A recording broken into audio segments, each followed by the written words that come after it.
মিটানো অনেক কষ্টসাধ্য হয়ে যাবে। বিশ্ব ইজতেমার দ্বিতীয় পর্বে যে কোনো মূল্যে মাওলানা সাদ সাহেব দামাত বারাকাতুহুমকে আনতেই হবে। সারা পৃথিবীর সকল মুসলমানের শেষ আস্থা, শেষ ভরসা হচ্ছে এই দাওয়াত ও তাবলীগের মেহনত।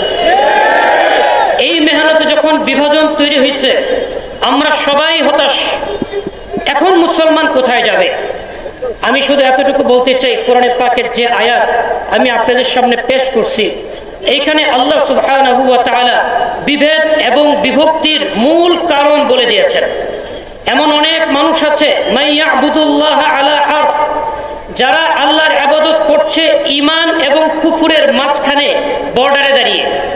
ইন আসাবাহু খায়রুন ইতমাআন্না বিহি, যতদিন পর্যন্ত পরিস্থিতি পক্ষে থাকে তারাও ইসলামের কর্মী সেজে দাড়ি টুপি মাথায় পাগড়ি দাওয়াত ও তাবলীগের মেহনতের বড় মুরব্বি সেজে মেহনত করতে থাকে। ওয়া ইন আসাবাতহু ফিতনাতুন, যখনই কঠিন কোনো পরিস্থিতি আসে, হালত আসে, আল্লাহর পক্ষ থেকে পরীক্ষা আসে, ইনকালাবা আলা ওয়াজহি, তারা তাদের মুখোশ খুলে আসল চেহারায় ফিরে যায়। আজকে আমরা দেখতে পাচ্ছি যারা দাওয়াত ও তাবলীগের মুরব্বি ছিলেন, যারা আমাদেরকে সারা পৃথিবীতে কিভাবে দাওয়াতের কাজ করতে হয় সেই শিক্ষা দিয়েছেন, দীক্ষা দিয়েছেন, আজকে তারাই সারা বাংলাদেশের সকল মসজিদ থেকে জামাতগুলিকে বের করে দেওয়ার কাজে লিপ্ত হয়েছেন।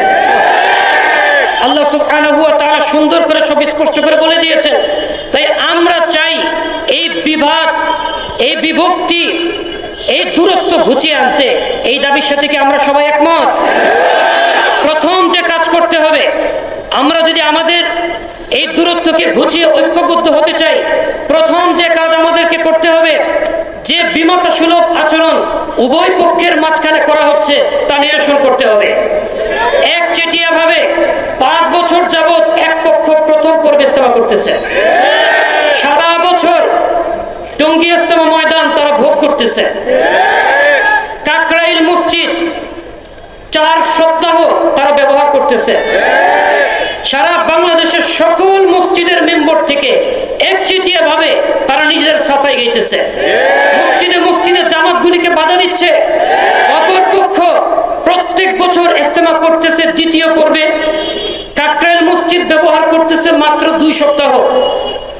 এরপর টঙ্গী ইজতেমায় তাদের কোনো জায়গা নাই। ইজতেমার ময়দানে সারা বছর ময়দানের পশ্চিম পারে ছোট্ট একটা মসজিদকে সংস্কার করে যদিও তারা কাজ চালায় যাচ্ছেন, প্রতি বছর 2 থেকে 3 বার তাদেরকে সেখানে বিরক্ত করা হচ্ছে, ভেঙে দেওয়া হচ্ছে, বিভিন্ন ধরনের হুমকি ধমকি দেওয়া হচ্ছে। সারা বাংলাদেশের মসজিদে একসময় বাধা দেওয়া হতো, আলহামদুলিল্লাহ পরিস্থিতি অনেকটা শান্ত হলেও বহু মসজিদে এখনো বাধা দেওয়া হচ্ছে। যদি আমরা এই দূরত্ব ঘুচাতে চাই, সর্বপ্রথম উভয় পক্ষের মাঝখানে সমতা বিধান করতে হবে। এই সমতা বিধান করার জন্য আজকে আমরা শুধু একটা দাবি জানাতে চাই। অনেকগুলি কথার ভিতরে শব্দ আমরা আজকে পেশ করব না। একটা দাবি জানাতে চাই, যারা প্রথম পর্বে ইজতেমা করছেন আজ থেকে 5 বছর যাবত, তারা তাদের সর্বোচ্চ মুরব্বীকে তাদের ইজতেমায় নির্বিঘ্নে সরকারি সহযোগিতায় উপস্থিত করতে পারছেন। পক্ষান্তরে আরেক পক্ষ তারা 5 বছর যাবত তাদের সর্বোচ্চ আমির, সর্বজন শ্রদ্ধেয় মুরব্বী দাওয়াত ও তাবলীগের মাওলানা সাদ কান্দরবী দামাত বারাকাতুহুমকে আনতে পারছেন না।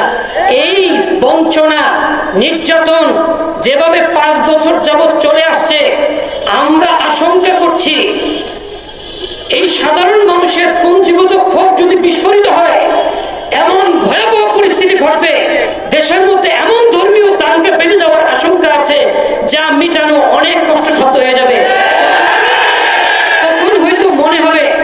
তখন হয়তো মনে হবে সময় মতো আবদারটা মেনে নিলে আজকে পরিস্থিতি এত ঘোলাটে হতো না। কথা পরিষ্কার, দাবি আজকেই শেষ নয়। আগামী ফেব্রুয়ারি 9, 10, 11 ফেব্রুয়ারি বিশ্ব ইজতেমার দ্বিতীয় পর্বে যে কোনো মূল্যে মাওলানা সাদ সাহেব দামাত বারাকাতুহুমকে আনতেই হবে ইনশাআল্লাহ। সেই পর্যন্ত পর্যায়ক্রমে ধারাবাহিকভাবে আমাদের এই কর্মসূচি চলতে থাকবে।